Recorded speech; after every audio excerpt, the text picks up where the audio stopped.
go ahead and get started. So the way I went ahead and did your guys' review is somewhat similar to how I've done them in the past. However, I've added a little more to your guys' partial outline to kind of help you review the early material from the class, and your final will be about 60 to 70 questions.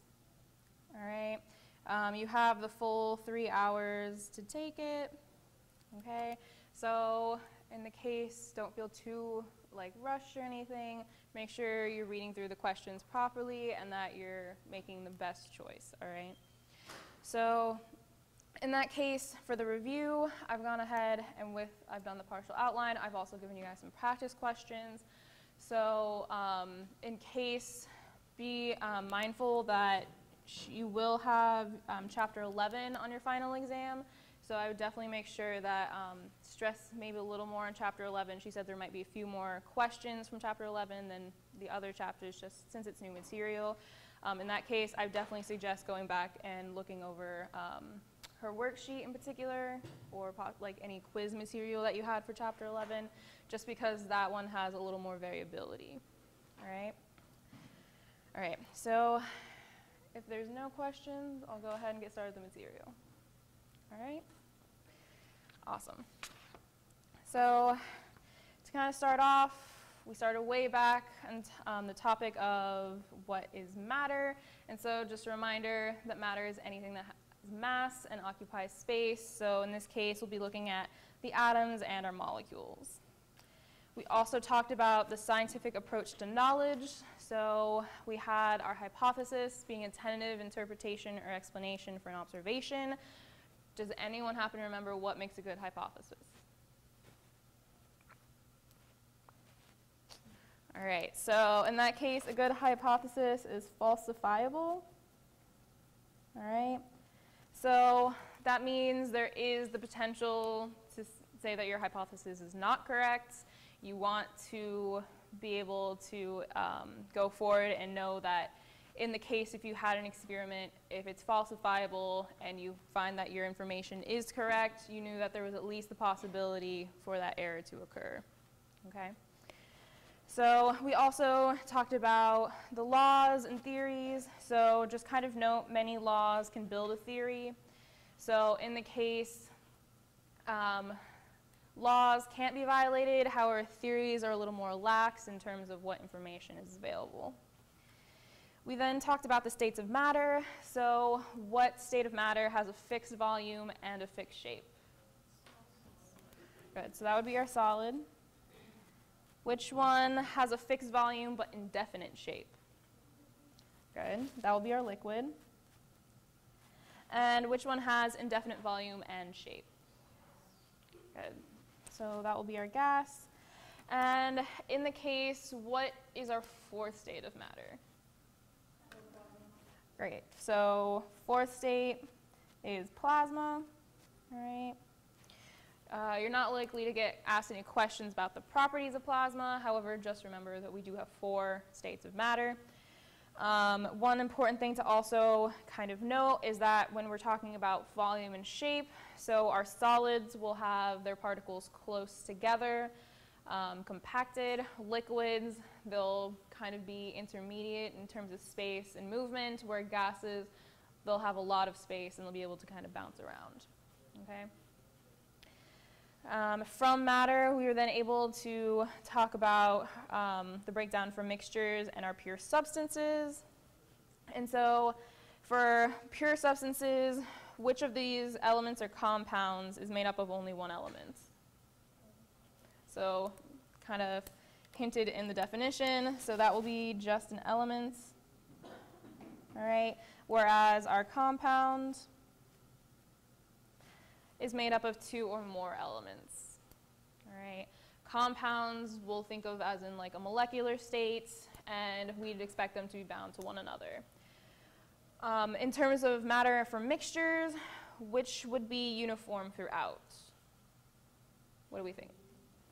Good. That would be our homogeneous mixture. And which one in that case, we'd have our heterogeneous being not uniform.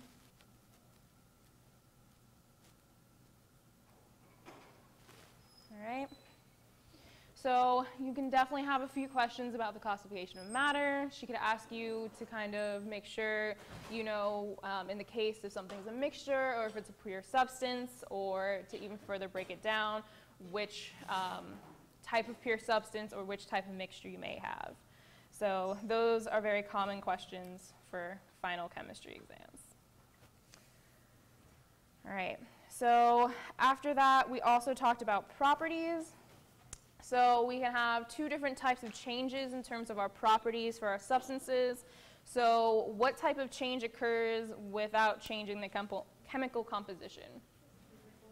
Good, so that'll be our physical change. All right, so in that case, if you have a change in your state of matter, that is still a physical change. So if you boil water, that's physical. Also, if you were to say like cut or just change the shape in any way, that'd be physical. And our other type of change is what? Good, so our chemical, and that's an actual change in the chemical composition. So in the case, our examples, we have burning or bleaching. We have a few other examples, and there's a question. We'll talk a little more about those later. All right. We also then had our measurements. All right, so make sure you know your SI units. All right, you want to memorize these if you haven't already. So make sure you know how to convert from one to the other. Particularly big ones will be your kilos, your centis, your millis, and micros. Those are generally the most commonly used besides the base unit. So the base unit is just kind of crossed out for you. All right. And then we also talked about our volume. So definitely make sure you remember the relationship between milliliters, cubic centimeters, and centimeters cubed. They're all equal. Very likely that she'll have a question come up about that in some terms of volume. And we also talked about our significant figures. So significant figures, if you don't remember all of the rules, I definitely suggest go back and look them over. In particular, the biggest ones usually focus on your multiplication, division, or your addition and subtraction. All right. We then also talked about atomic laws. So I've written all of that material out for you, so you don't have to go look for it. So just kind of review those as well to make sure when she asks your type of concept questions. We then got into our subatomic particles. So this will be what's already inside an atom. All right. And so our atomic number in particular, what is that referring to? Good, so I heard it. This is our number of protons, all right? This can also be called your Z number, all right? So either way, Z number, atomic number, is just referring to your number of protons. If we have a change in the number of protons, what happens? So if we have a change in the number of protons, you have a different elements, all right? So protons are our primary identifier, all right?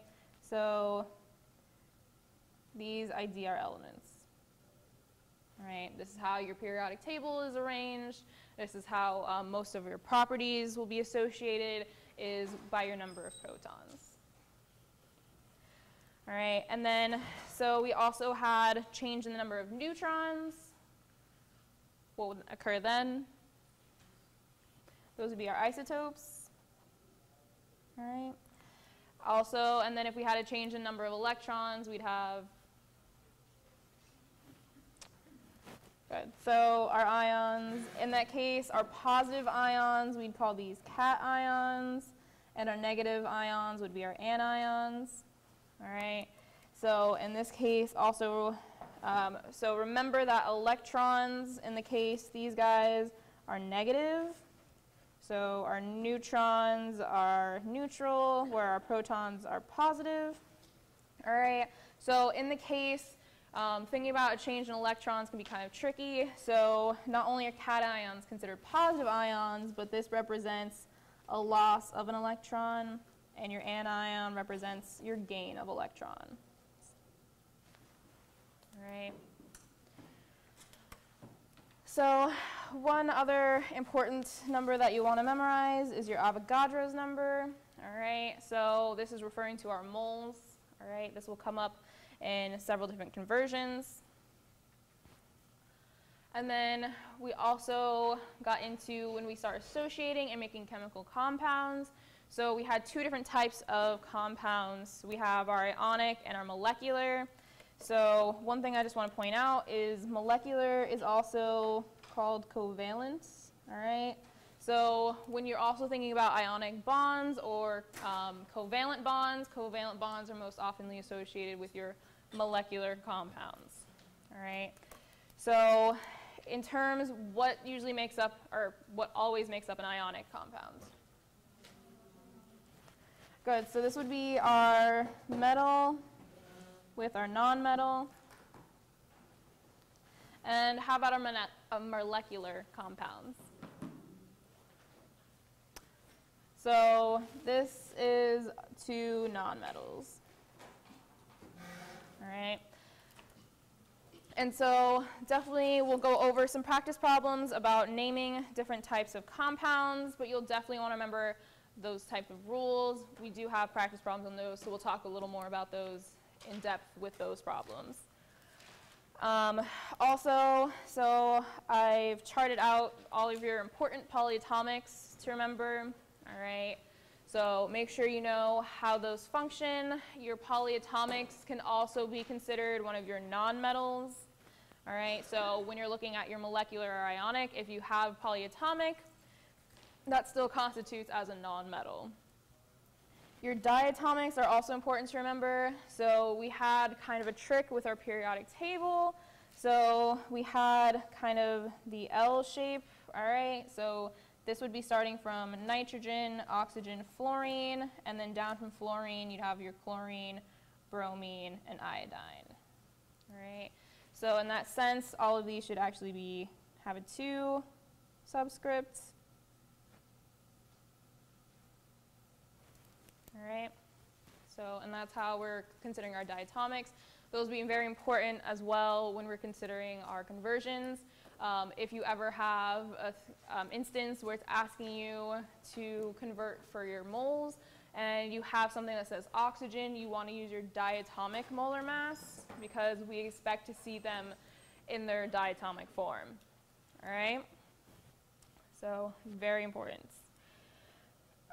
Calculations, so I've listed a few of your major calculations, so we'll also have a few problems with these. We have our percent composition.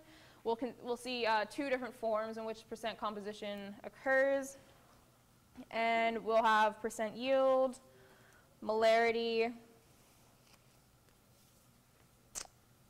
dilutions, and mass-to-mass calculations. All right, so I believe there's an example of at least a few for each of these, and in the case you want to memorize these equations as well, all right? They will not be given to you. Formulas, so we talked about formulas for a short while, considering empirical, so just remember that this is your lowest possible number subscripts, and where molecular is your actual. So for empirical, your ionic compounds always are an empirical.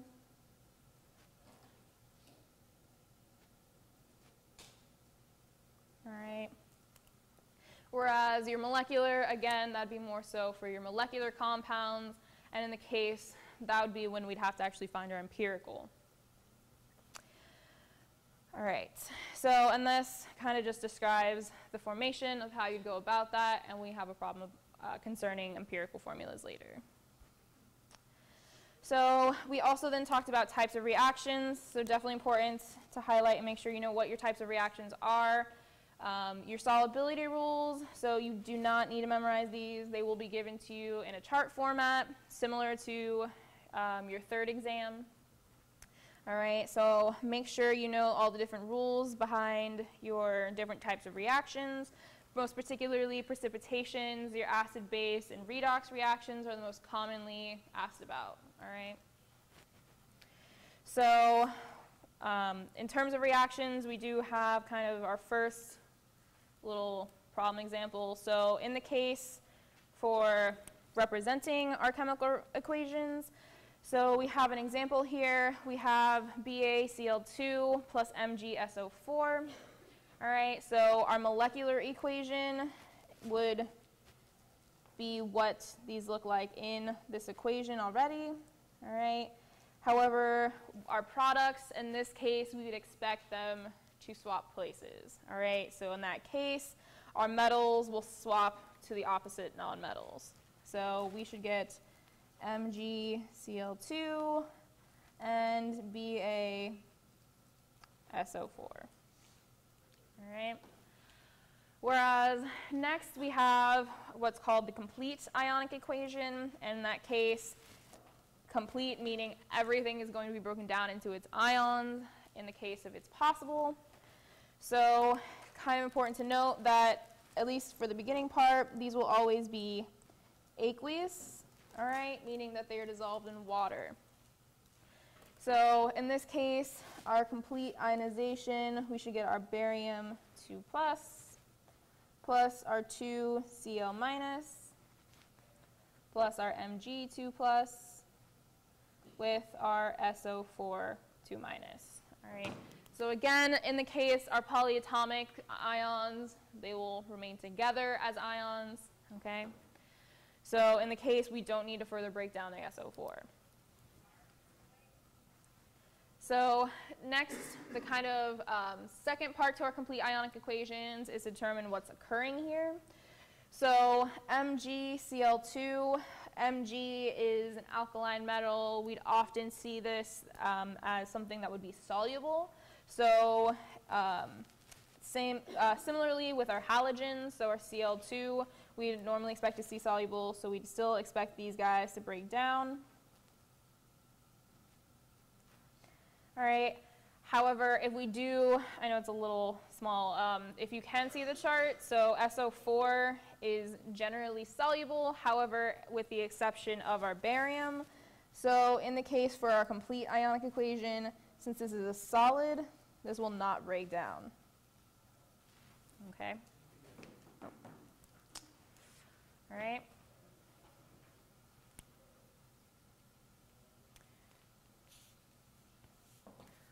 All right, so the last kind of main important equation that we'd have would be our net ionic equation. So there's a step to kind of get to our net ionic equation, and that's actually to determine what we call spectator ions. All right, these guys are not participating in the reaction, so we consider them as spectators because we expect them to be aqueous on both sides. So in the case, Mg and Cl2 are and our 2Cl are spectator ions. All right, they remain ions on both sides. So we can go ahead and kind of eliminate them and get our net ionic equation, which would be our Ba2+ plus 2Cl, plus our SO4 2-, going to our barium sulfate solid. All right. So definitely make sure you know how to break apart your compounds, what type of charges we should have. We'll also discuss those a little more through some of our practice problems. All right. Is there any questions about net ionic equations or breaking down our molecules as of right now?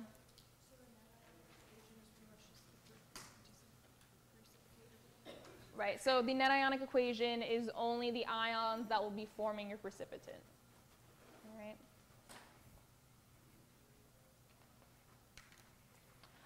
There is one exception, and that would be your acid bases, and that would be forming your water. So like liquid water, just because it's not aqueous anymore.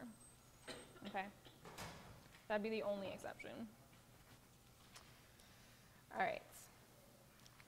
We also talked about energy. So these conversion factors will be given to you. However, it's important to remember your concepts. So in the case, if you have an exothermic, all right, your heat / your energy is being released, all right? Whereas your endothermic is the opposite. So your heat or energy is being absorbed.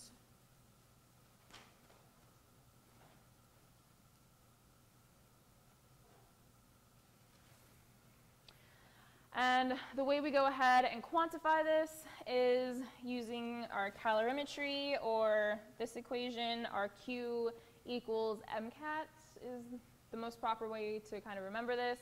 And so this is quantifying our heat in terms of your mass for M, your specific heat capacity. So important to remember what your specific heat capacity units are. And that will be given to you in either the problem or in a chart form. And then you'll also want to note your change in temperature, which should be your T final minus T initial. All right. We also talked about our electromagnetic radiation, also considered, so our light. We talked about that in a few different matters. Particularly, you'll want to memorize your light spectrum, all right? All right, so memorize the order for your light spectrum.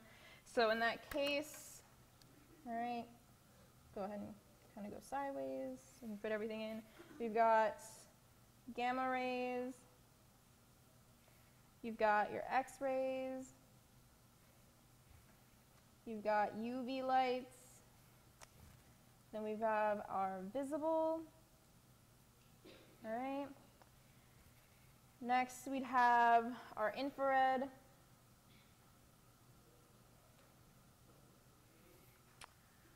and then our microwaves,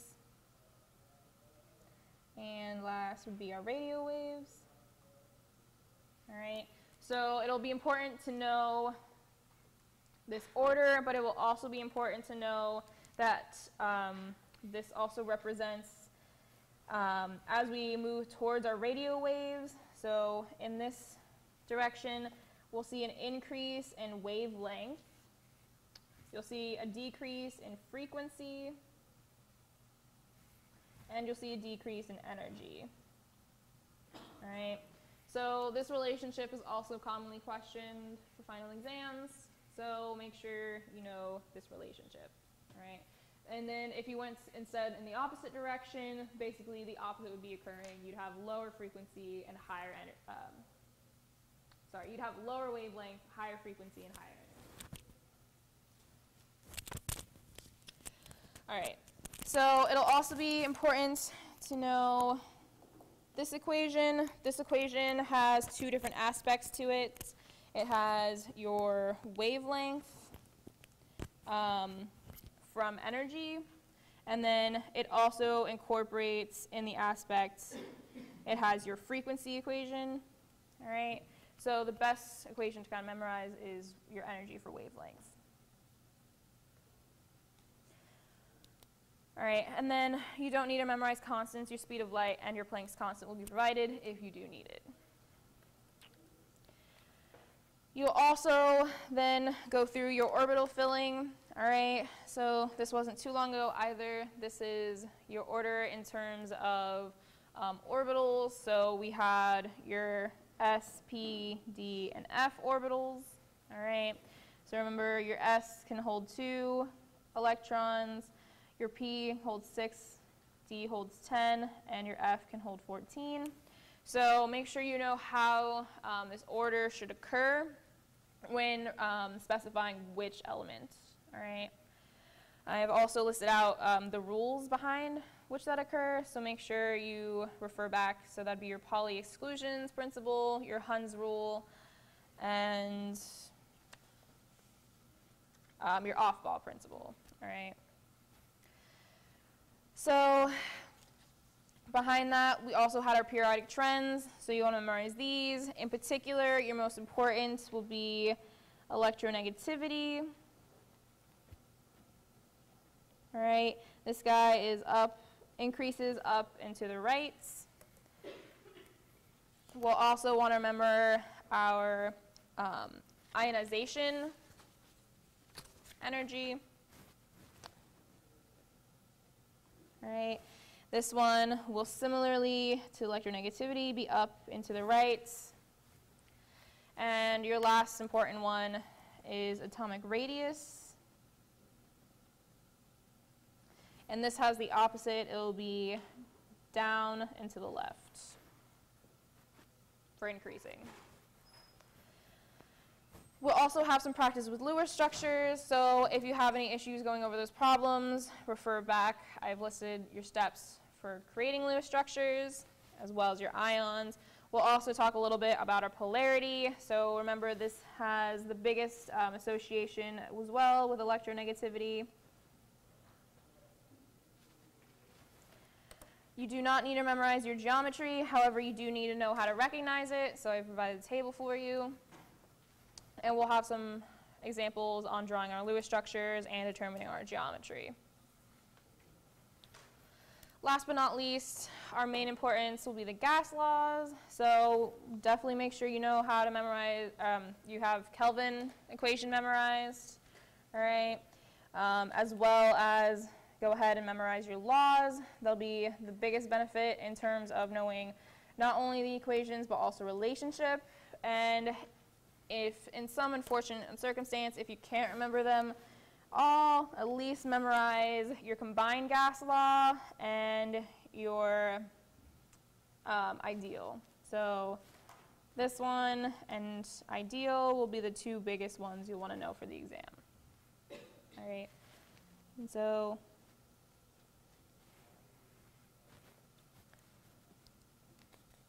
all right.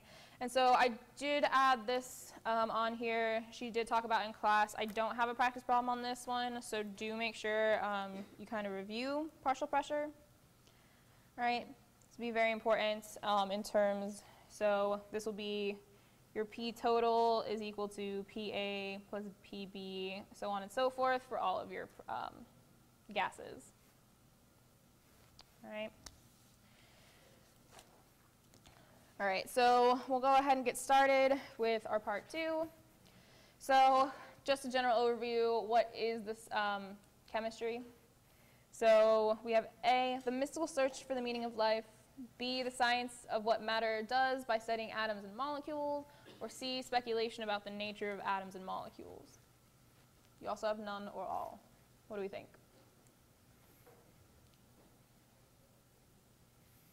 So in this case, the most correct answer is B. It is the science of what matter does by studying atoms and molecules.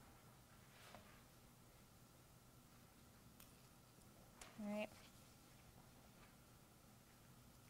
So definition-wise, for intro to chem classes, usually the definition will pop up, if not directly, in some form or another.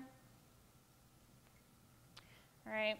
And so we are, for number 2, which of these undergoes a chemical change? We have melting ice, baking a cake, oxidation of copper, B or C, or all of the above? Good, so B and C. All right, so in the terms we talked about, like combustion and heating, oxidation is also a type. So in the case like our copper turning green, oxidation of copper, that change in color is indicating our chemical reaction. All right. So which of the following is not a mixture? We have Gatorade, oil and water, air, and an iron nail. So is oil and water a type of mixture? So oil and water would still be a mixture. It'd be a heterogeneous mixture. All right, so be careful.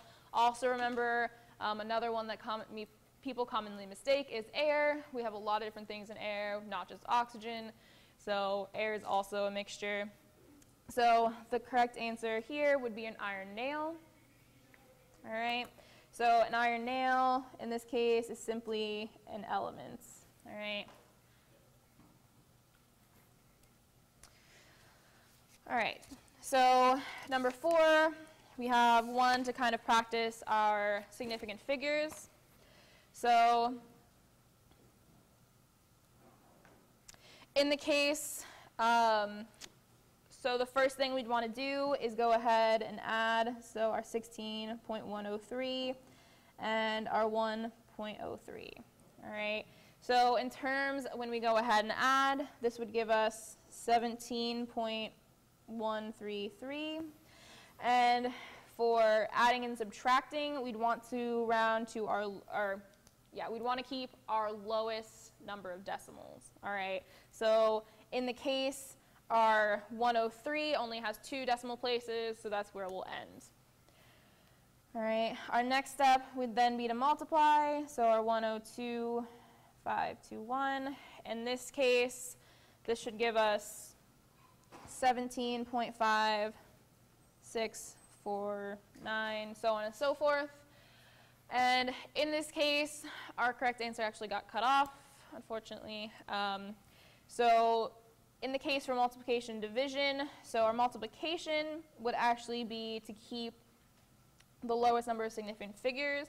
So in this case, since our 17.133, we're only keeping 4, this will be what limits us, and this will limit us to our 4 significant figures. All right. So the actual and correct answer is 17.56. All right. So kind of E, none of the above.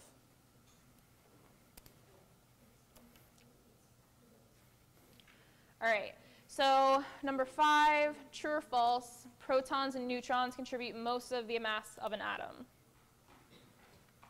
Good, so this is true, all right.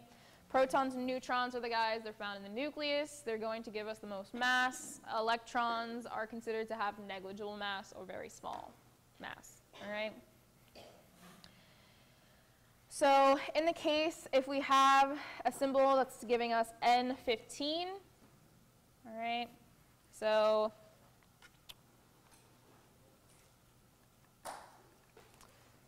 in the case if we have N15, if we were to look back to our periodic table, all right, and locate N is number 7. So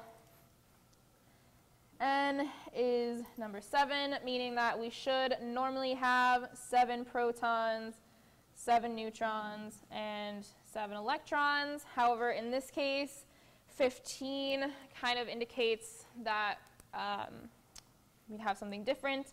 So this 15 is referring to the mass, all right?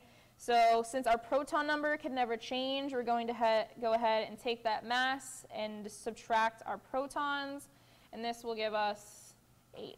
All right, and remember from our last question, our protons and neutrons will be the ones that contribute the most mass, so this 8 should be our neutrons.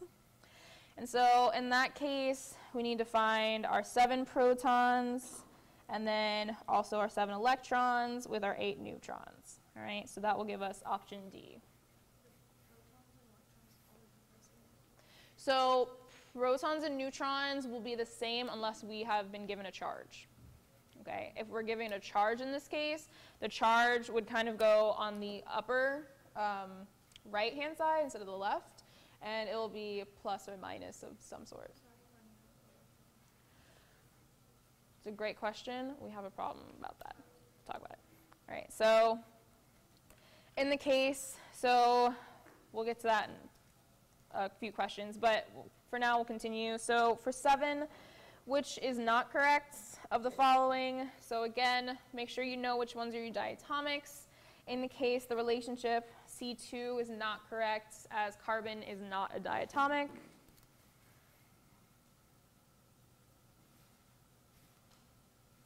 All right. Number 8 is asking us which of the following is an ionic compound. All right, so again, we talked about a little bit, so what makes up our ionic compounds? What makes up ionics? Good. So metal and a non-metal. All right. So in the case, also just a reminder, so our metals will generally be on this side of the periodic table. All right. Our staircase is showing us our metalloids. All right, and then past the staircase, we'll have our nonmetals. All right. So in that case, if we go back and look, so our first option, we have carbon, hydrogen, and oxygen. Do note hydrogen is a kind of one exception. Sorry. Thank you. Hydrogen is our one exception. All right, and it will still be a nonmetal. So in this case, A is not the correct answer. For B, we have calcium and fluorine. So calcium is found in column 2. Fluorine is found in column 7A. All right, so that means this one does have a metal and a nonmetal. So B is a correct answer. All right, if we also then continue to look, our C, that one's water. We have our hydrogen and oxygen, again, both nonmetals. And then D, we have carbon and chlorine, which are, again, both nonmetals. All right.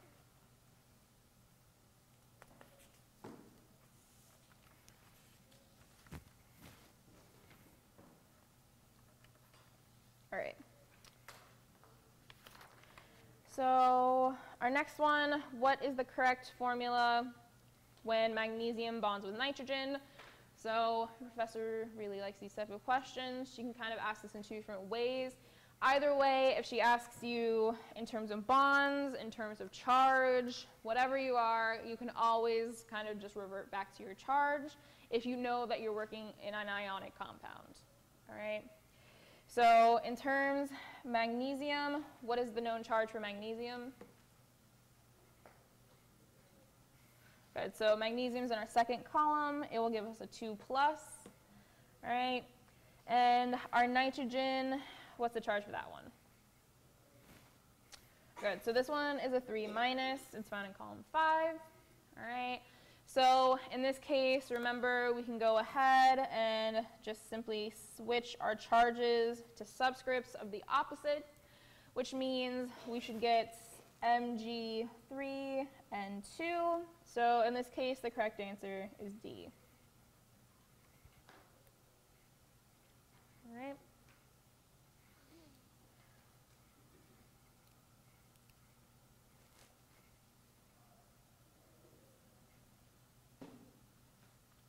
All right. So we have some practice kind of going through naming them. So before we want to name them, we want to make sure we know how we should name them. So we want to identify what type of compound is going to be made. So in the case of CCl4, what type of compound should this be? Good, so this would be molecular. All right, so in the case when we're working with moleculars, we're going to want to use our prefixes, all right, instead of just kind of using our charges. So for the case with molecular, if we have CCl4, what should be the first part of the name? Good, so the first part should be carbon. All right, and how about the second part? What should that be? Good, so this tetra referring to the 4, and our chloride referring to the chlorine. And always remember, we'll want to change the ending to IDE when we're working with ionic and molecular compounds. All right. So for the next one, we have NABR. What type of compound is this? Good, so this one is ionic. Our Na is a metal, our Br is a halogen or nonmetal. And so in the case, what should the first part of the name be? Good, so we have our sodium. And what should the second part be? Bromide, good. In the case when we're working from a formula and we know it's ionic, we don't have to worry about prefixes and we don't have to worry about charges because we're going to assume that the charge is already proper if it's asking us for the name. All right. Also, the charge is not denoted in the name in the case for most ionic compounds unless we're working with what? Good. So transition metals. All right. We'll add the charge for the metal.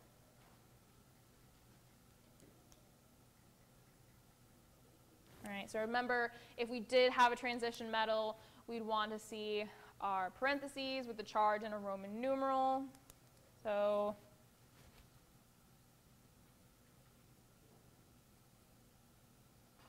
and the Roman numeral will be what the charge is. All right, awesome. So for the third one, we have CaNO2. So what type of compound is this?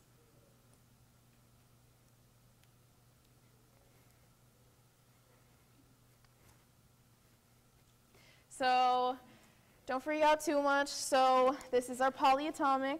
All right, our polyatomic, remember, it functions as a non-metal. All right. Everything inside your polyatomic is a nonmetal, so it's going to be a nonmetal. What is calcium? Good, so calcium is a metal. So in the case we have a metal with a nonmetal, so we should have an ionic, all right?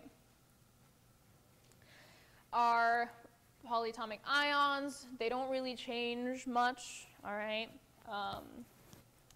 In the case of naming, so similarly to our last one, the only exception is we'll want to, again, memorize our polyatomic names. So what should the first part of this name be?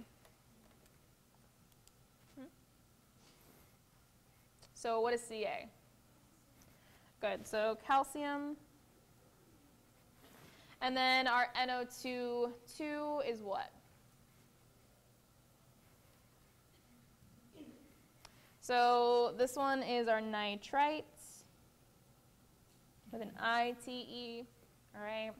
In the case of our polyatomics, we do not have to change our ending because our ending has already been given to us for its charge, okay? So for these guys, we'll change to IDE. And then our last one, we have H3PO4. So if we have a hydrogen at the beginning, what should we assume? Good, so we know that we're working with an acid. In this case, what type of acid are we working with? Good, so in the case, this one will be our oxy acid. Most polyatomics in the case will be for our oxy acids.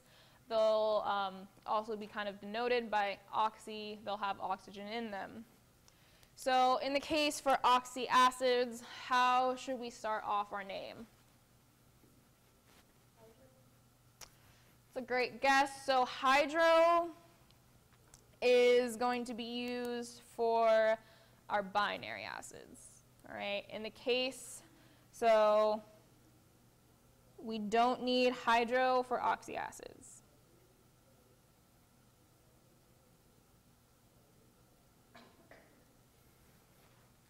All right, so how do we think this one should start off with then?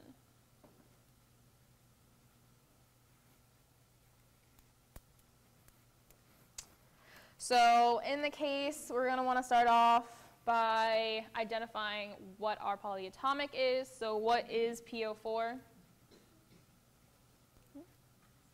Good, so PO4 is our phosphate, all right? However, what do we have to do when we name an acid to our polyatomics? Good, so our phosphate, so the ATE should become IC, so phosphoric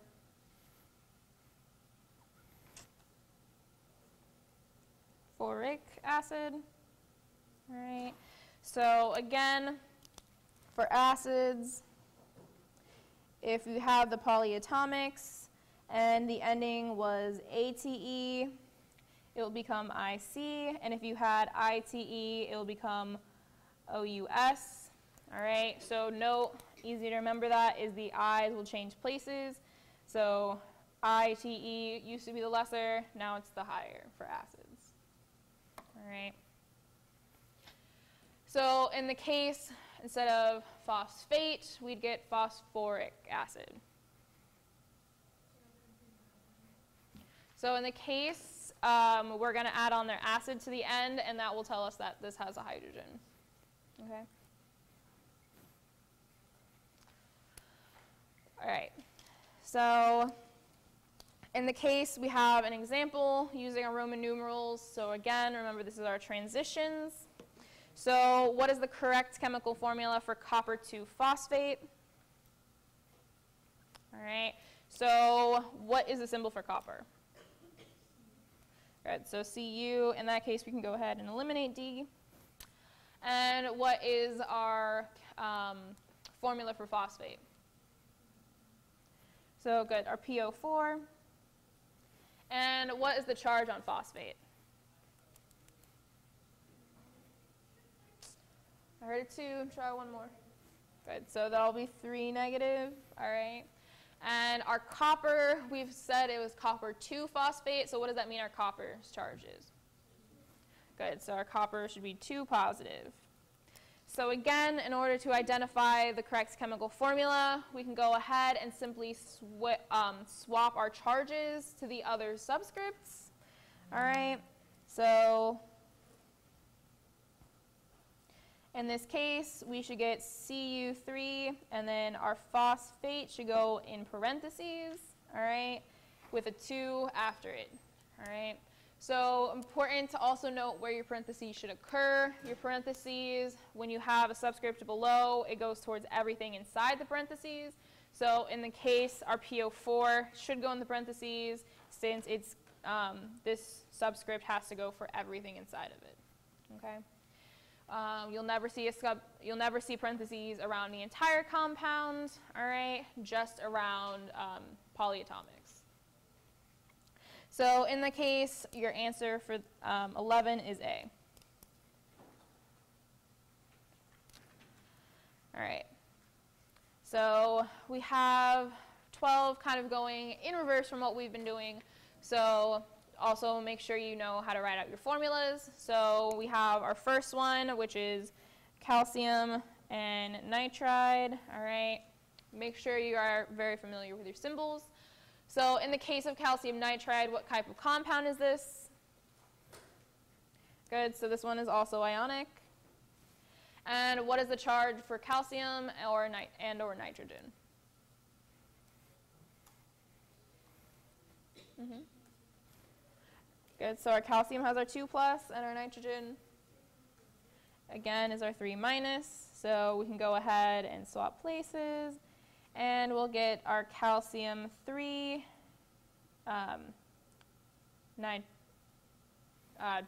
2 next to our nitrogen, sorry. All right, so for number 2, we have sulfur trioxide. What type of compound is this? Good, so this is our molecular. So in the case, we don't really need to worry about our charges. We just have to worry about our subscripts are telling us. So for sulfur, how many sulfur do we have? Good, so we just have 1. We don't need to denote a 1 because by writing our sulfur, we know it's there. And then, so our trioxide is what? Good, so SO3. For number 3, we have hydrofluoric acid. All right, so what type of compound is hydrofluoric acid? Good, so this is our binary acid. All right, so we can also know that it's a binary acid when it has hydro in front. All right, binary acid, you're only going to have 2 elements, and so in this case, you have to say that your hydrogen is there. And so in the case, our hydrofluoric acid, what should its formula look like?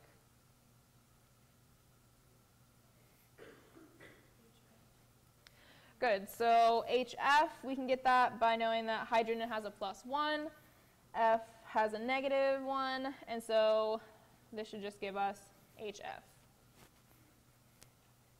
All right.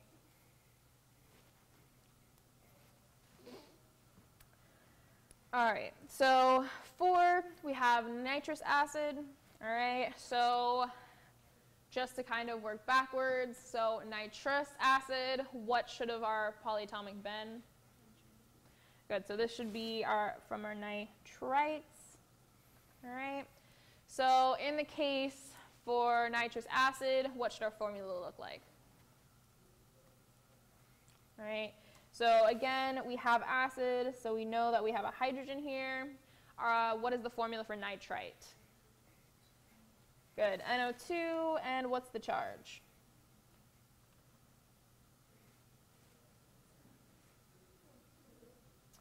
So nitrite will also have a -1, all right?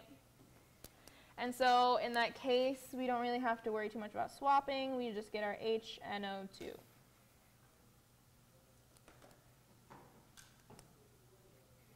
All right, so definitely, I cannot stress it enough, make sure you know your polyatomics. Yes. So in the case, since we know this is similar to like our oxyacid from up here, since we have our change for our polyatomic next to the acid, we know that it's attached to hydrogen.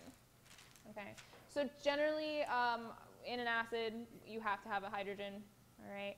It's just in the case for our binaries, we're going to have to denote that the hydrogen is attached to something, okay? All right, and so finally, what is the correct name for a compound between nitrogen and fluorine? So in this case, nitrogen and fluorine are both what type of elements? So these are nonmetals, all right? And that means we have what type of compounds? Good, molecular. And so in the case, we have to kind of think about what nitrogen can attach to and what fluorine can attach to. So in this case, this is beneficial to actually draw out our Lewis dot structures, okay? So in the case, what should the Lewis dot structure for nitrogen look like? How many dots should be around nitrogen? Good, so 5. So in case we all need a reminder, our Lewis dot structures are only representing our valence electrons, all right? So our valence electrons tell us the charge, all right? And they can also show us bonding, all right? And so in the case, what should the Lewis dot structure for fluorine look like? Good, so fluorine has 7. All right, and so in the case from the following, between nitrogen and fluorine, our fluorine is going to be the one that wants to complete its octet. All right, so remember we have our octet rule. We want to create an 8 in the surrounding in some format by bonds. So in this case, our fluorine from that kind of scenario, we'd have to look through our options to kind of see which might best fit. So are we going to get nitrogen fluoride? What do we think? So nitrogen fluoride, we're not denoting any prefixes. So even if we did only have one nitrogen and one fluorine, we'd still have to say monofluoride. Okay? Since we don't have a prefix, this cannot be our answer. Then we also have nitric fluorine. What do we think about that one? That one just sounds kind of terrible. Remember, we have to end with IDE in the case of 2 elements. And then fluorine nitride, we can't put this because nitride has to come first. We have to place the farthest left element first when we're naming our compounds. All right. And so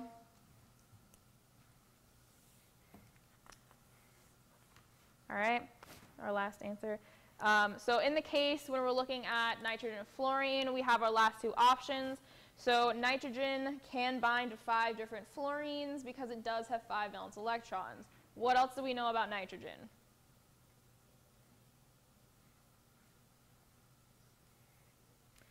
So in the case, nitrogen can violate octet rule.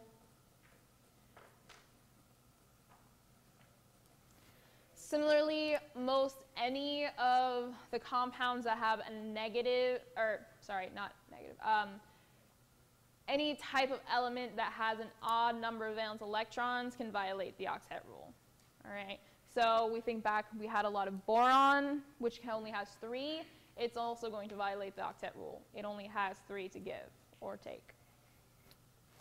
All right. So in the case, we have the last options of mononitrogen pentafluoride and nitrogen pentafluoride. So the biggest question is, do we need mono in front of nitrogen?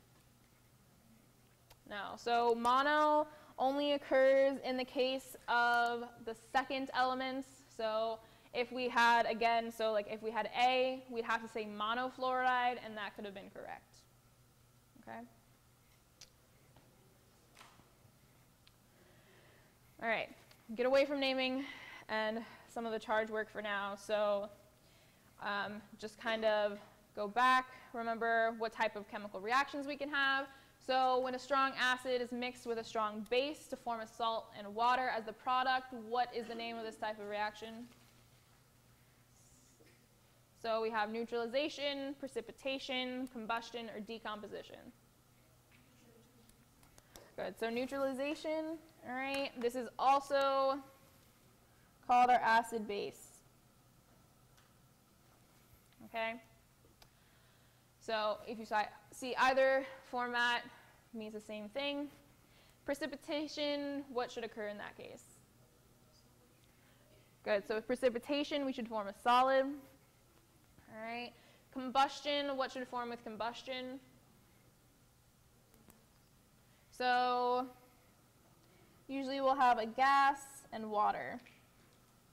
All right. And then you don't really have to worry too much about decomposition. It's just kind of throw you off. All right. All right. So finish the following equation and determine what would precipitate when the reaction occurs. So we have copper sulfate and sodium hydroxide. So what should the products look like on the other side? So in the case before, like if we even think about our ions, we can go ahead and again switch our metals to the opposite nonmetals. So in this case, we should get copper hydroxide, all right? And we should also get sodium sulfate, all right? So in this case, precipitant-wise, we should not get copper. We should not get copper sulfate since it's not a product. We should also not get sodium hydroxide. And we should also not get copper sodium together. All right? You won't see your two metals bind to each other. So we really only have two options. So one of the biggest helps when considering precipitation reactions is, yes, you will have your nifty little chart to kind of help guide you through these problems. However, it's also the biggest help to remember that sodium will always be soluble. So basically anything in column 1 will always be soluble, no matter what. All right. So column 1, always soluble. No exceptions. So in the case, our sodium sulfate would not be a precipitant. And lastly, if you to go through, so hydroxide with copper is one of those combinations that will perform a solid, so your copper hydroxide is the correct answer. All right. All right. So for the next one, we have which element is being reduced.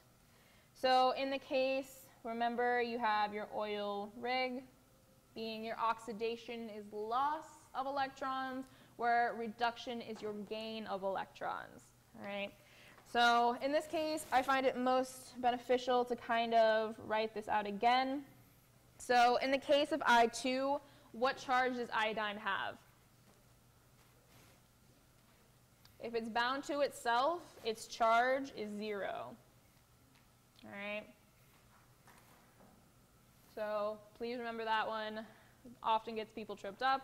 Like I heard a 2. It's not 2. The charge would be 0. All right, and then we also had our calcium and our oxygen. So our calcium, we've said a few times, is positive 2. What's the charge for oxygen? So our charge for oxygen is a negative 2. All right. And then on the opposite side, we have our calcium and our iodine 2. So now what is the charge for iodine? So what's the charge for 1 iodine in this case? What is the charge for 1 of the iodine in the case of calcium I2? Iodide. So we're only going to focus on the charge of 1 of them. So in this case, since calcium had a positive 2, if we have 2 iodine, iodine is only going to have a negative 1 charge. Yes.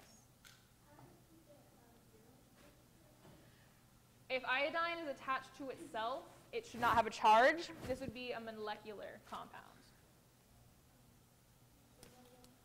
So I2, since it's bound to itself, oh, which one? Okay, the CaI2. So in the case of our calcium iodide, so we know that calcium has a positive 2 for only one of the calciums. However, I2, what we want to look at is simply what is the charge for 1 iodine. All right. And so in the case, calcium has a positive 2. Since we have 2 iodine to kind of cancel this out, all right, we'd have to have 2 times a negative 1 charge. All right. 2 times negative 1, that would give us an overall of negative 2. However, only 1 iodine has a negative 1 charge. All right. This number does not really affect what the charge of the element is. It only affects what the overall for the compound is. All right. So if she asks you in the case of calcium I2, what is the charge for iodine? Iodine would only be negative 1. Okay? All right. And then, so lastly, we have our oxygen. I think this should really be O2 because it's diatomic, but it doesn't really matter. In the case, if we had O or O2, what should the charge be? If it's bound to itself, what should the charge be? 0. Good. Remember, if it's bound to itself, it's now a molecular compound and should not have a charge. So in the case, if we're looking at iodine from what it was, 0 to negative 1, is it gaining or losing electrons? Great, is gaining electrons. Do we need to really go any further since we're looking for what's being reduced? Awesome. So in that case, our iodine is what's being reduced. If this were to ask you what is being oxidized, which element is being oxidized? Great, so the oxygen would be the one losing. All right, and so that would be your oxidized. All right. So again, make sure you're very comfortable with your periodic table.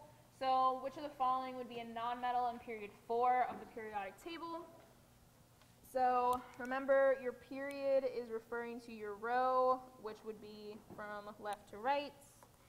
And so in that case, if we were to go down 1, 2, 3, 4, and go across, we'd then be looking for what our nonmetal is. All right, so our nonmetals, we have the option of selenium and bromine. So in that case, for 17, we should have D, selenium. All right. So, and then for 18, select which of the following pairs are metals. So is magnesium and calcium both metals? Awesome.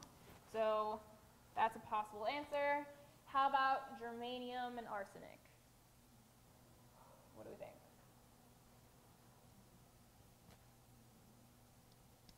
So germanium, while that sounds nice, GE is a transition. All right. So best way to kind of look for some of these is to first look along your staircase, all right, to make sure you're looking at your transitions or metalloids, all right, and then your arsenic is also a transition or metalloid. And then finally, how about Ag and At? So remember also to know your symbols. So Ag is your silver, okay? At is also actinium, and that is a nonmetal. So in the case, your only pair is your magnesium and your calcium. All right. All right, so 19, we had the question earlier about kind of determining the charge and based on electrons. So in the case, if we had an element that had 34 protons, 34 neutrons, and 36 electrons, we can take our charge, since we know that our protons and neutrons are the same, we know we don't have an isotope. And then in the case for our electrons, we can take our 36 with a negative, since there'd be a negative charge, all right, and add our positive protons, all right, and that should give us a negative 2, meaning that we have a negative 2 charge, all right. So we have a negative 2 charge, and so which properly denotes a negative 2? An anion or, oh, yep. So technically, that was another typo that I missed. So this is a negative 2 anion. All right. A good possibility for an isotope question, all right, is number 20. So she's used this a few times in talking about isotopes. So when you have a list like this, where you have 3 isotopes of the same elements with a natural abundances presented below, meaning the percentage that you'd find them in nature, what is the atomic mass? So in this case, what we do is we want to take the decimal from our percentage and simply multiply across. So 35.72 times our 0.24 would give us 8.5728. Our 36.04 times the 0.4 should give us 14.416. And our 37.87 times 0.36 should give us 13.633, so forth. What you do to get your atomic mass, so since we have the ratios for that mass, we can go ahead and add all of these together, meaning when you add all of them together, you'd get something around 36.622. All right, and so that would give us C as our answer. All right, so make sure you know how to do that math. All right, your isotope mass is usually also what you'd find on the periodic table for your mass rather than the whole number. All right, so next we have if an element is in group 6, produced an ion, what most likely would, it would most likely have the charge of, which of the following. So again, make sure you know what is referring to for the periodic table. So your group is also your column, all right, your up and down orientation. And also note an important thing when you're looking at your periodic table. So these guys, Your main elements would be 1A, 2A, you're skipping your transitions to 3A, 4A, 5, 6, 7, 8. All right, all of those would be your A, your main group elements. And so in the case of 6A, we'd be looking at our oxygen, our sulfur, our selenium, and those usually have a charge of what? Good, those would have a charge of -2. They'd also have our 6 valence electrons, which means they want to gain those 2 extra electrons. All right. So for the next one, we have kind of a breakdown for the different types of equations. All right. So we have what is the molar mass. So our molar mass is going to rely on the constituents of your chemical formula, but also the numbers from your periodic table. So in this case, we have carbon, but we have 8 of them. This mass is usually rounded to 12.01. Hydrogen, you have 10 of them. This is usually seen at 1.01. Nitrogen has 4, and is usually found at 14.01. And your oxygen, you've got 2 of them, and this can be seen at 16. All right. So go through. You want to make sure you're multiplying everything correctly. So 96.08 for carbon, 10.10 for hydrogen, 56.04 for nitrogen, and your 32 for oxygen. If you add all of that together, you get 194.22 grams. All right. So your answer should be D. All right. So that's the long setup to make sure you don't miss any of your elements. You make sure you're getting all of your pieces for your molar mass added together, and in the case of the monster of C8H10 N4O2. All right. So knowing how to do molar masses is extremely important because it comes up in several different types of problems. For example, your next problem. All right. So taking the molar mass of glucose from problem 20, this didn't change again, should be 22. How many moles should be in 125.87 grams? So remember, to get moles, your equation is your given grams, all right, divided by your molar mass. So in this case, we should get 125.87 grams divided by your molar mass of 194.22 grams. All right. When you go ahead and you plug that into the calculator, you should get 0.6480, so on and so forth, moles. All right. And so in this case, this most relates to answer C.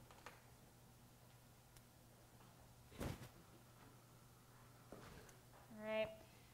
Again, so from there, if they wanted you to go ahead and find how many atoms of glucose there are, this is when we're going to want to know our Avogadro's number.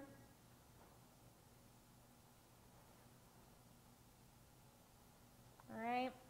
So in the case for a conversion, all right, we can go ahead. For atoms, we're going to want to take our moles and times it by Avogadro's number. All right, because Avogadro's number would also go over 1 mole, which would allow you to cancel out your moles. So in the case here, you get 0.648 times your Avogadro's number, which is 6.022 times 10 to the 23rd. All right. Make sure you guys know how to plug in your exponentials into your calculators, especially if you have a different calculator that you're using. And so when you go ahead and get that multiplied, you'd get 3.902 times 10 to the 23 atoms. All right. So in that case, your answer should be B. All right, are there any questions about your principal conversions? Awesome. All right, so in the case, 25 should also be percentage, because if you had a ratio, you'd usually be working with 2 elements. All right, so in the case, to get your mass ratio, you're going to use the part over the whole and times by 100. All right.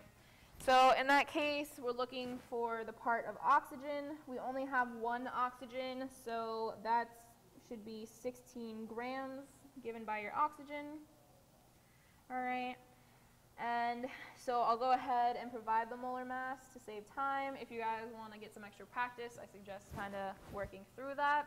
So your molar mass for C3H9O is 61.12 grams. All right, and so this would be your whole. You don't have to subtract oxygen out or any of that. You're going to use that entire mass.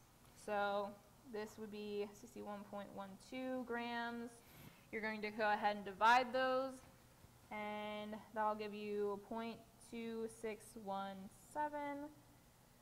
If you go ahead and multiply that by 100, this will give you 26.17%.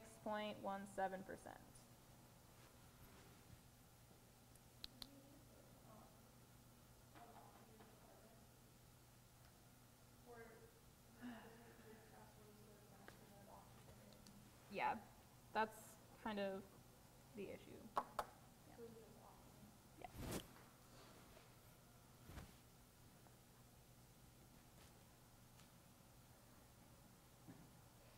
All right. So also make sure that we know how to balance our equations. All right. So balancing equations in this case, there's a few tips and tricks. So you'll want to go ahead and count up everything on each side. So for our reactant side, we have 1 calcium.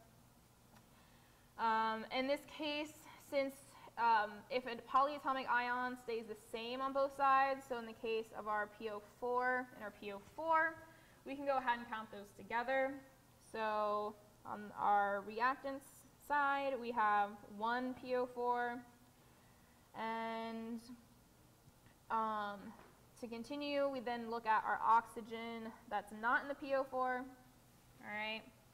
So in this case, our 2 oxygen left out of the PO4, and we'll then look at our hydrogens. So our hydrogen, we have 2 here, and we have our 3 next to the PO4, so that gives us 5. Similar on this side, so our calcium, we have 3, our phosphate, we have 2, all right?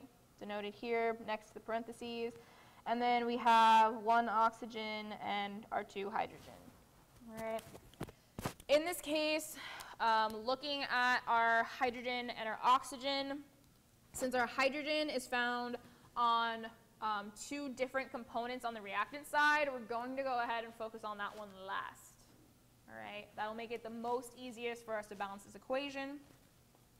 And so in the case, what we'll want to do is start with what seems to be the most different. So in the case calcium, we have 3 over here, 1 over here. Since calcium is only found in one place, we're going to go ahead and put a 3 here to go ahead and get this to become 3. However, now we're going to have to also reconsider our oxygen and hydrogen counts. So the oxygen that is not in the phosphate, all right, so we have 2. However, now we also have to times that by 3. So that would give us 6 oxygens not in the phosphate.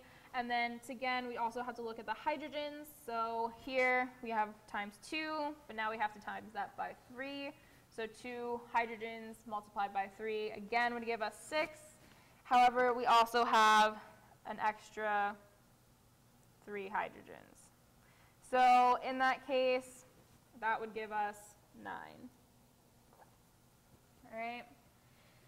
The next component that's the most different that we can count together is our phosphate. And so since we have 2 here and 1 here, we're going to want to go ahead and put a 2 in front of the phosphate. will give us 2. However, we will have to change our hydrogen count again. So here we have 6 from this compound. 2 times 3 is 6. And we'll also get another 6 from this compound, since here we have 3 multiplied by 2. And so this will give us 12 hydrogens. This makes it very convenient now that we've left our water till last. So this ratio for 2 hydrogens with 1 oxygen allows us to go ahead and multiply our water by 6 to give us 12 hydrogen and 6 oxygen, again, not in the phosphate. All right, so in that case, balanced equation would be 3, 2, 1, 6.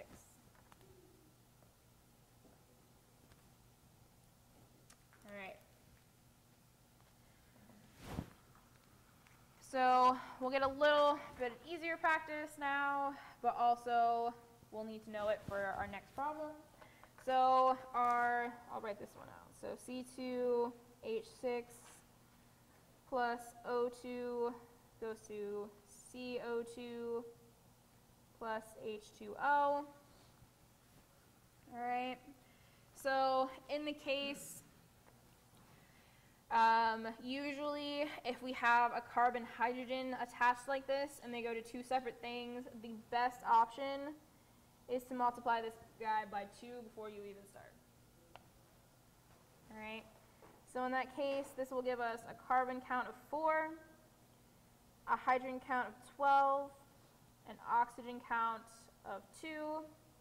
This side will have a carbon count of 1, a hydrogen count of 2, and an oxygen count of 3.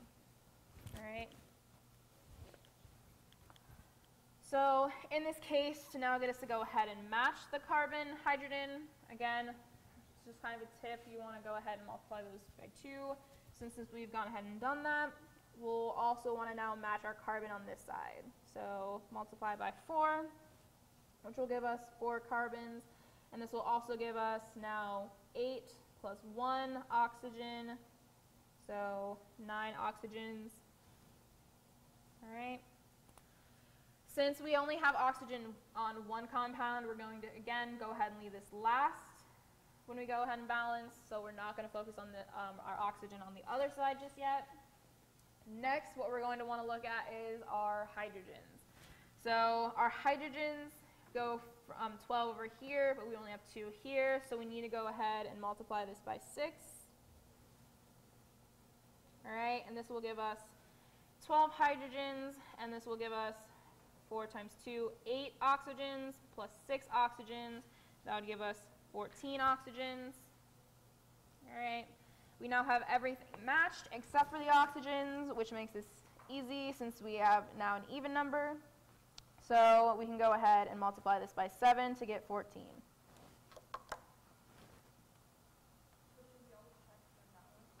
Yes, you should always check if they're balanced.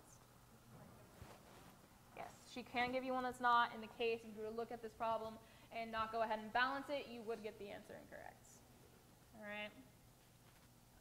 So now we're going to go ahead and use this information to kind of use our mass to mass conversions. So we have 23.5 grams of your oxygen. In order to convert, you're first going to have to convert your oxygen to moles because we can only compare them in terms of moles. All right, so your 1 mole of oxygen is to your 32 grams by molar mass of your oxygen. All right. Our balanced equation allows us to now compare our moles in this reaction. So since we're using our oxygen to form our carbon dioxide, we're going to go ahead and look at our moles of our oxygen from the equation. All right. So since we already have moles, we're wanting to get rid of moles. So our 7 moles of oxygen will go on the bottom to get rid of the moles of oxygen. To now compare that for our moles of carbon dioxide, we're going to go ahead and look at our carbon dioxide, and this will give us 4 moles of carbon dioxide. All right. So if we were to go ahead and do all of this math, we would get our moles of carbon dioxide. However, that's not where it wants us to stop. It wants us to get grams. So the last step is to reconvert from our moles to our grams. So that means we now have to use our molar mass of carbon dioxide, which I'll provide you guys is 44.01. All right. So in order to get back out of moles, we're going to want to multiply by the molar mass, all right, and divide by 1 mole of carbon dioxide to get rid of our moles of carbon dioxide. All right. These are the steps of for the conversion. You can do them separately. However, that just kind of takes a little more time. I suggest kind of going through and making sure you do it linearly. All right. And so when you go ahead, you can multiply everything and then divide. Either way, it does not matter. You're going to get 18.46 grams of carbon dioxide. All right. And that one is most similar to B for your answer choice for 27.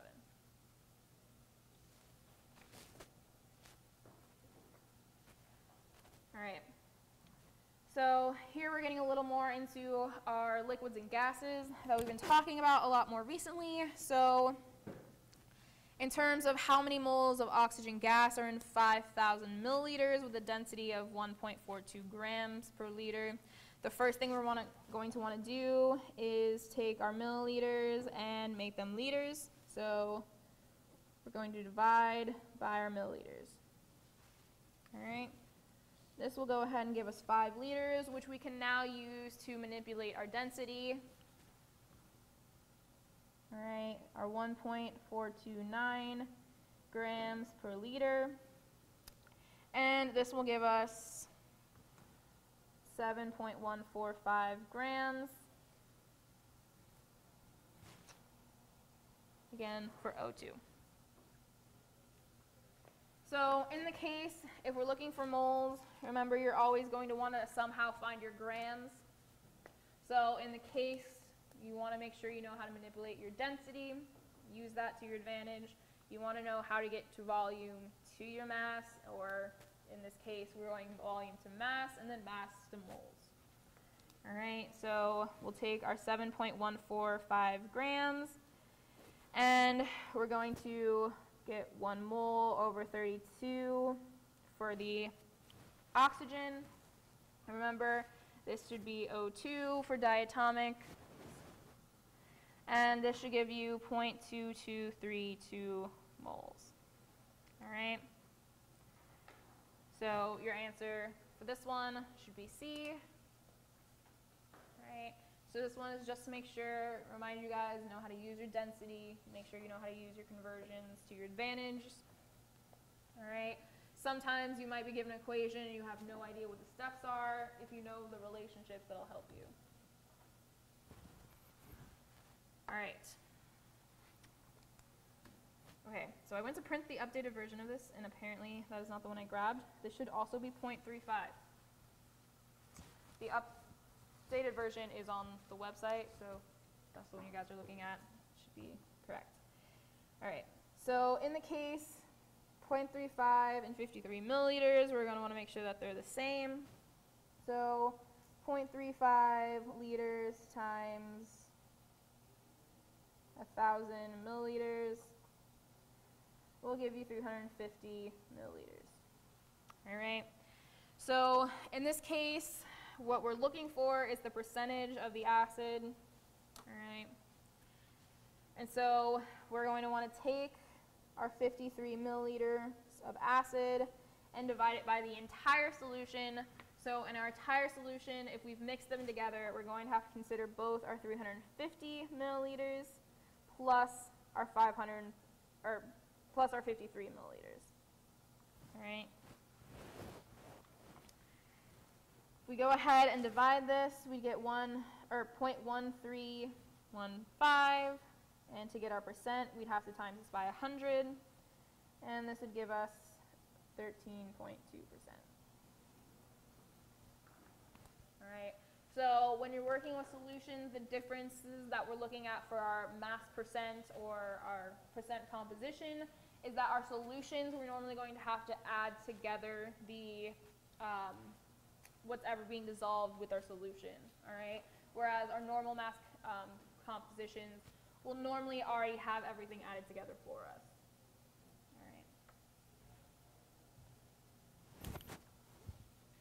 All right. So we also talked about molarity. So our molarity is equal to moles over liters.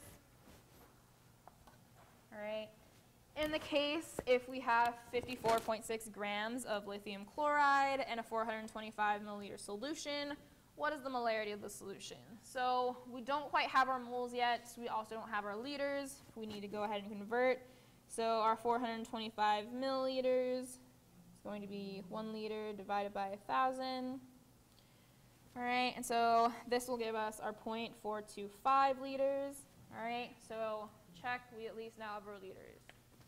However, we still don't have our moles, so we're going to have to take our 54.6 grams of lithium chloride.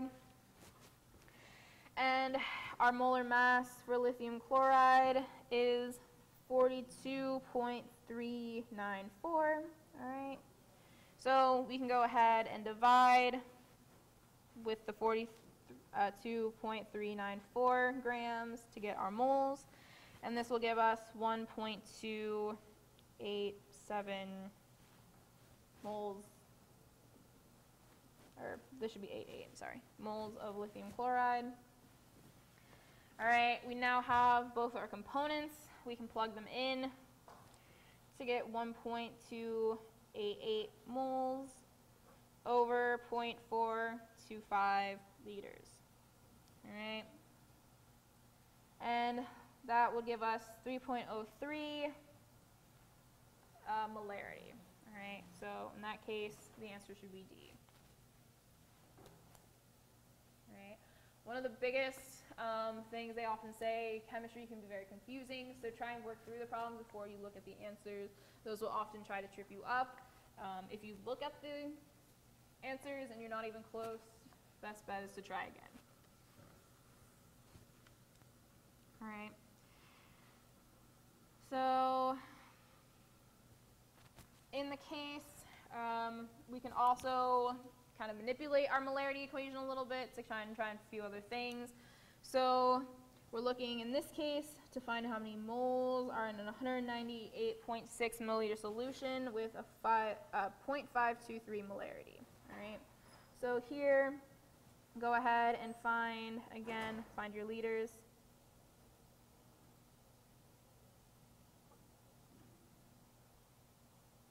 All right, so 0.1986 liters in this case. And we're going to want to kind of plug this into our equation to see how we should rearrange it. So our 0.523 should be equal to an X amount of moles over 0.1986 liters. All right. In this case, we'll want to multiply this 1986 to the other side. All right. So in that case, this will give us X moles, which would be equal to 0.10386 moles for your solution. All right, so in that case, you should get D as your answer. All right. So definitely make sure you know multiply, divide, how to get each side to be equal to one another, and how to get rid of different types of units. All right. We also have a problem for dilutions. So remember, your M1 V1 is equal to M2 V2 for dilutions. All right. In the case of dilutions, it does not really matter what your volume is as long as it's the same on both sides. All right, so in this case, we'd get 100 milliliters on our first side with a 4.5 molarity. All right, our second side, we have 3 liters. Go ahead and multiply that by 1,000 to get milliliters. So our 3,000 milliliters. All right, and our X molarity. So in this case, instead of multiplying, what we're going to want to do is divide both sides by 3,000 to get x by itself. And this would give us an x equal to 0.15 molarity. So in that case, we'd get B.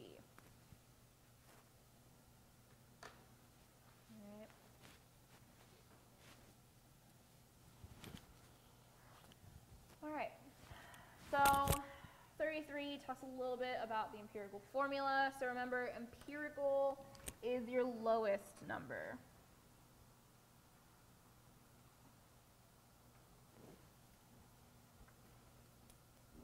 Are we okay? So in the case, what we're going to want to find is your greatest common factor. In the case, you have 12, 18, and 9. So this would be, you'd want to divide each of these by 3, all right, which would give you C4H6O3. We know we can't keep going because O is now an odd number, and we can't divide all of these by 3, okay? So in that case, we don't really have to keep going for the next part of this, since only one option has our C4H6O3, so our D should be the answer. And again, if you want extra practice, find molar mass. Have fun. All right. So that is one important thing for 33.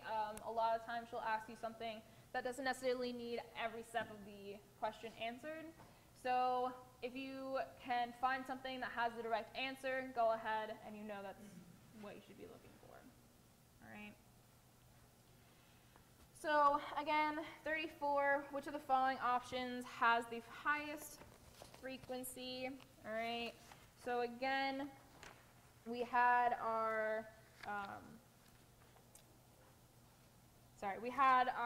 little line where we drew out the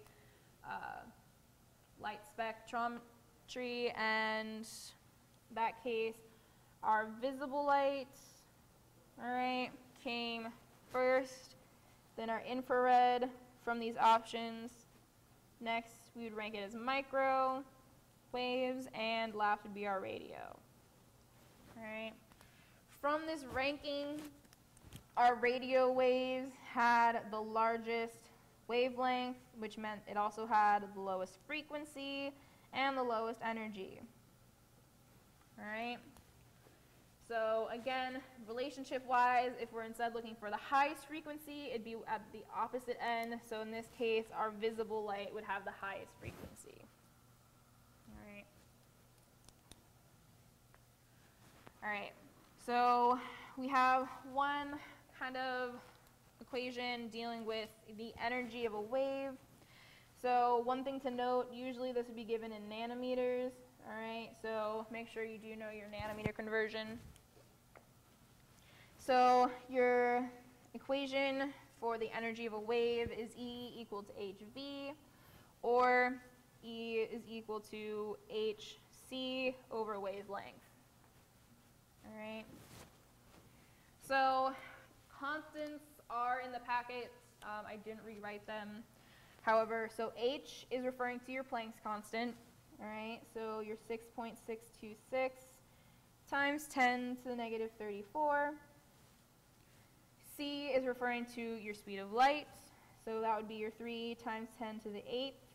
And so really the last and only thing you have to plug in that's particular to this problem is your wavelength, which would be 5.67 times 10 to the negative 9 meters in this case.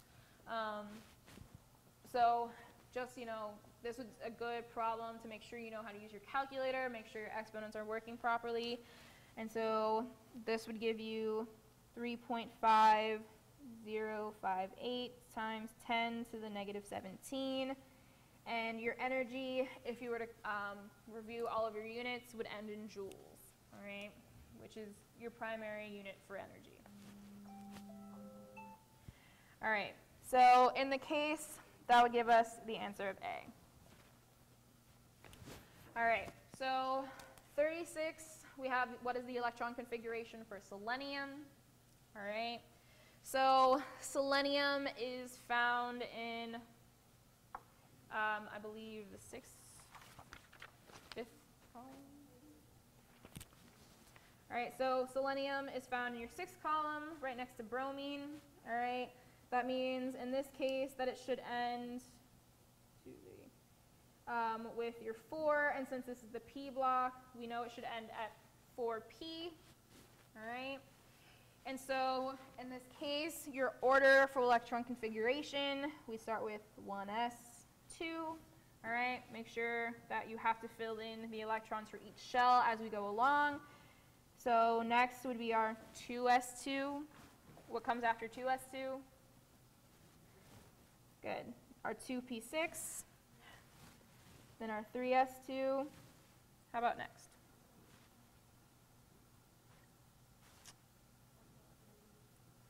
P6. We haven't gotten to our D, so we don't have to change just yet. So after 3P, we're now where?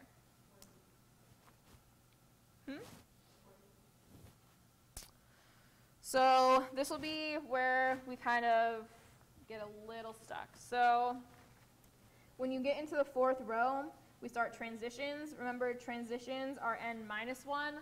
So in this case, the 4th row would give us 3D, all right? So this would give us 3D, this would be 4D, all right? So they would be the one up.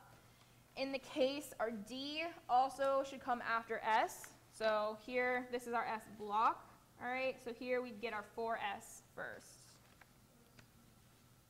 So we'd get our 4s2, and now we're going to look at the 3D section. And since we're going past it, we're going to have 3d10. All right, so it'd be full D section. And then we go into our P block. We go 1, 2, 3, 4 over.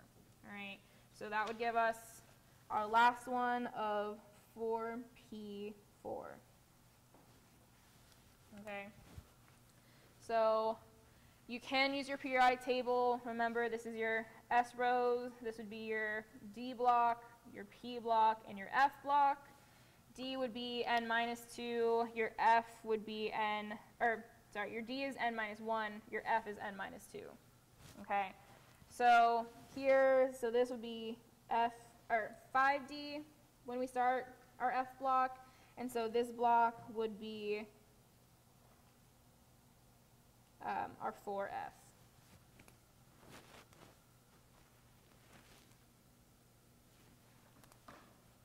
All right. So your S and your P will be the exact number of rows that you're in, where your D's will be less than 1 or less by 1, and your F will be less by 2. All right. 37 is asking what the noble gas configuration of bromine is. All right, so in order for noble gas configuration, what we're going to want to do is figure out what the closest noble gas is. So bromine is currently here, so the noble gas that comes directly before that would be argon. All right, so noble gas-wise, we start with argon. All right, so in that case, we can eliminate C. In the case, if we looked, and so our argon, we see that bromine is in the 4th row. So that means after argon, we'd have to start with our 4s2. All right. And so the answer would be B.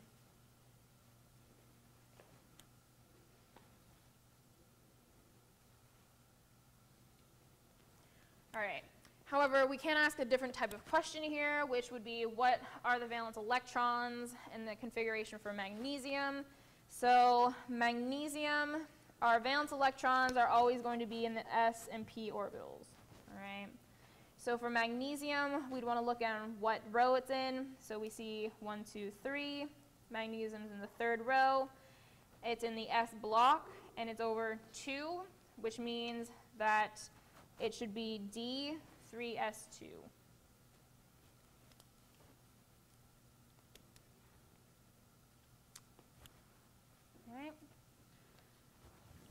We also talked about, instead of just electron configuration, we talked about orbitals. All right, so remember, N is referring to like what level of orbital you're in. So we start with 1 and you go up. 1 is your ground state, your lowest energy. If we're looking at absorption, all right, of a photon, this means that we are increasing energy level. All right, so the first thing that we're going to want to do is compare difference between our ends. All right, this will be the main thing that we'll want to look at. So in that case, 6 and 2, this would give us a -4 because we are going down 4 energy levels. 2 to 5, we are increasing by 3 energy levels. N to 3 would be decreasing by 1. D would be 3 to 4, that'd be increasing by 1. And the last one would also be increasing by 1. All right. So in this case, we want to see an increase in energy level, and the largest increase would be the one that would give us the most energy.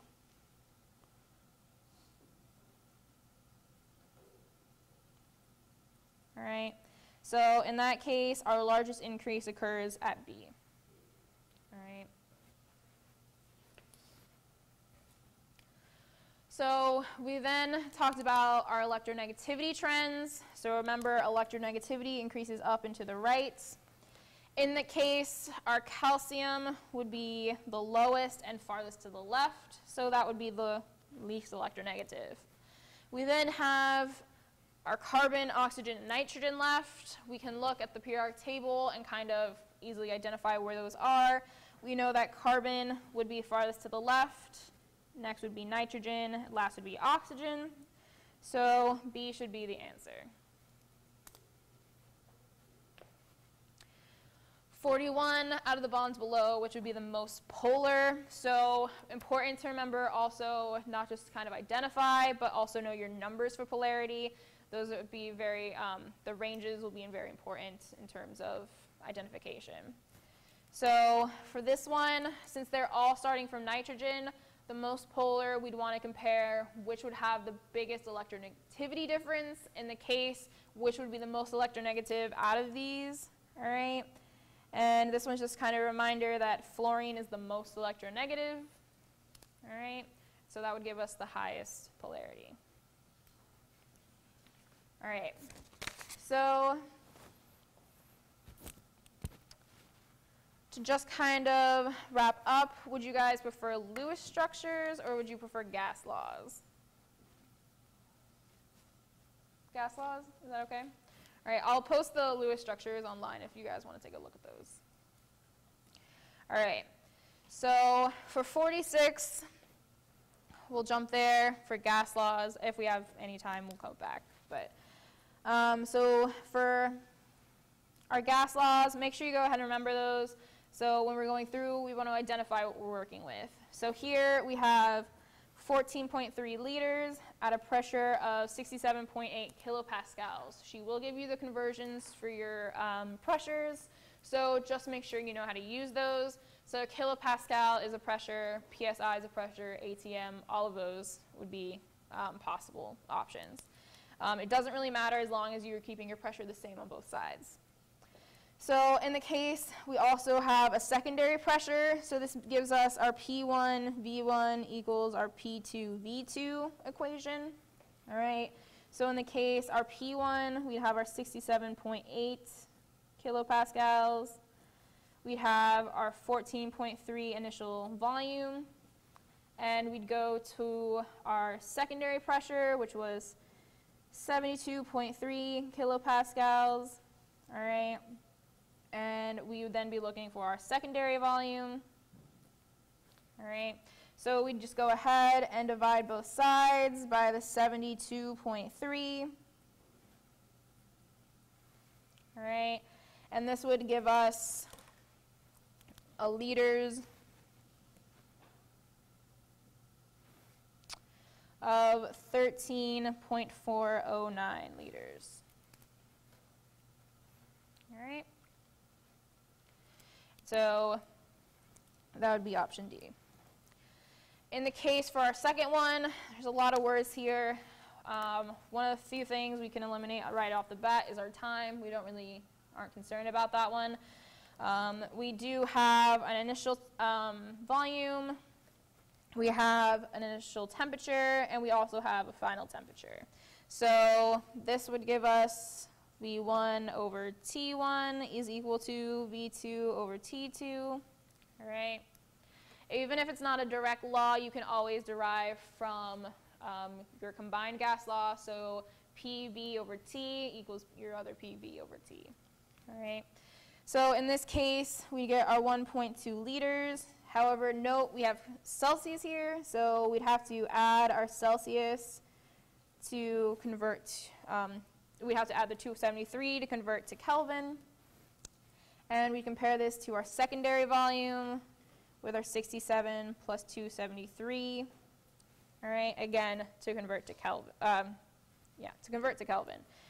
We then multiply both sides by the 67 plus 273, all right? This would actually give us 340 Kelvin. And this one is actually 318 Kelvin, so just to kind of note. Overall, once we multiply this side by the 340, that our secondary volume would give us 1.283 liters, all right? 48, again, so we've got moles of N2, we've got a pressure, and we've got a temperature. When the temperatures increase, we've got a secondary temperature. However, we're looking for a new pressure. In the case, since we only have 1 moles, we're going to assume that this stays as constant, and we don't need to worry about it, okay? In that case, we'd get our P1 over T1 is equal to P2 over T2. So similar relationship as of the last one. So we get our 465 kilopascals divided by 345 Kelvin equal to P2 over 409 Kelvin. We then again would just multiply this Kelvin to the other side. And our P2 would be 551.26 kilopascals. All right, that would give us option B. All right, so also important to kind of remember, again, we have PV over T. All right, so it's important to know what type of relationships these have. So in the case, as temperature increases, would pressure also increase? What do we think?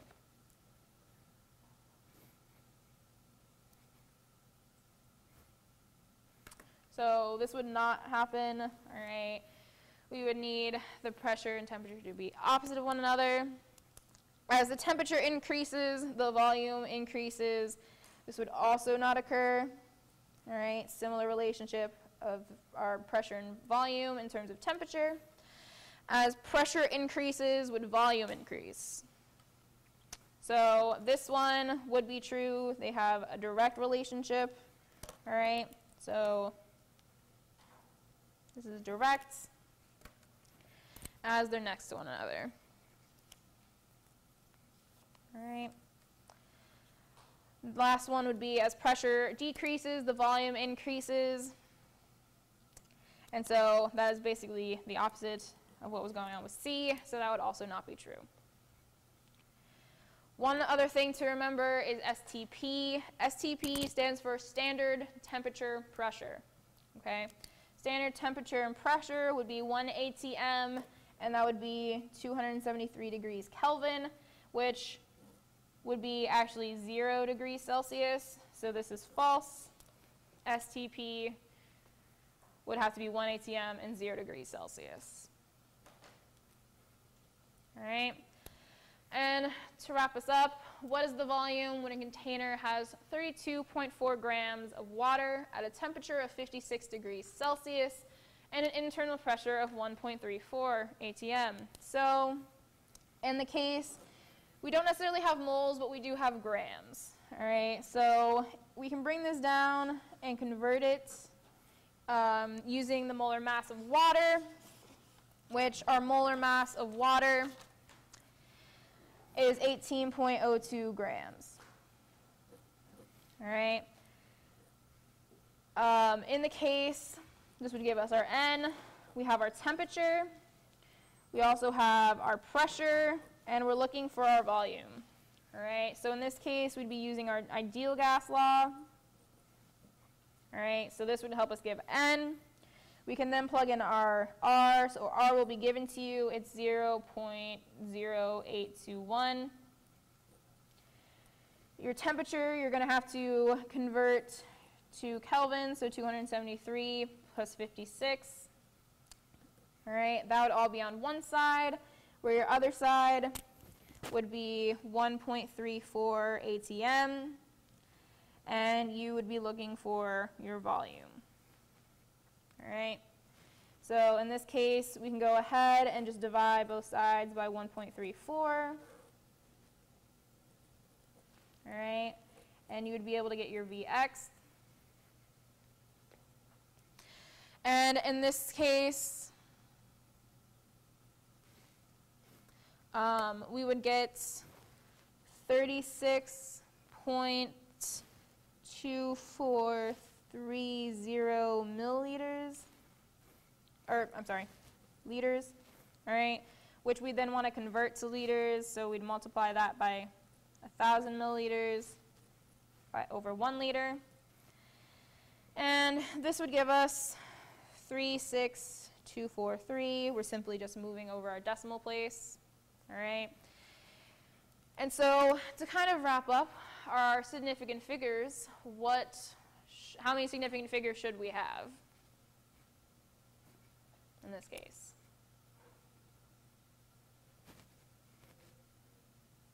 We're going to actually want 3, all right, due to the fact of our grams. All right. So in this case, our answer would be B. Our closest answer would be B. All right. All right. So I will upload the Lewis dot structures up for you so you can see them and double check your molecular answers. That's the only part we didn't get through was the geometry questions. So I will go ahead and upload those for you guys. Make sure you definitely check those out and know how to determine your electron groups. All right. If there's any real quick questions, I can take them. Also, if you've guys seen the surveys, please fill one out if you would, and I will collect those as well.